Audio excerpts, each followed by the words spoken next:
ito pala yung gamit natin na intercom. Ito po yung Blaze V2. Ngayon po connected dyan. Ayan o. So hindi na kasi ako nakapaggawa ng tutorial nito kung paano siya i-connect. Ito kasi mga brong Blaze V2 na to. Actually kayo mga bro, video maingay yan o. Itong Blaze V2 mga bro, ito yung intercom na quality. Kasi ang battery nito, hindi naman sa pagmamayabang. Actually mga bro, 6 weeks ko na siyang ginagamit. Hanggang ngayon, gumagana pa rin siya. Kasi araw-araw ko itong ginagamit mga bro eh. Kasi alam nyo naman yung ano natin. Mahilig tayo mag-rides at mag-service. Kita mga bro, meron tayong tutorial nito kung paano siya ikabit dito sa helmet. So sa pagkukonek nito mga bro, madali lang. So ito kasi oh. Ayan ah. Ito yung power on. Ilolong press nyo lang yan. Magbiblink yan ng blue na may pula. Tapos ito, ipipress nyo to ng...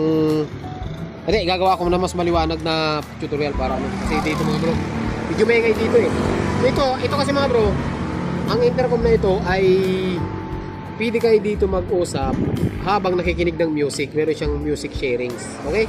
Halimbawa, nagpapatugtog ako dito, nagpapatugtog ako kabila. Pwede pa rin tayo mag-usap. Kaya connected po yan. Ayan. Tapos ito yung isa niyan. Kita mo. Ito mga bro. Are.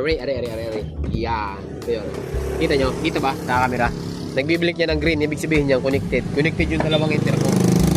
Yan. Tapos ang maganda rito mga bro, yung mic nito meron siyang para sa half face at merong para sa full face. Kaya kung half face yung helmet nyo, madali lang siyang kamitan kasi kompleto naman. Kung full face naman, ganito mangyayari. Tapos yung mic, diskartehan nyo na lang kung paano itatago. Yung mic dito. Tignan mo. Di kita no? Diba? Ayos bro! Ikaw, ano masasabi mo sa intercom natin?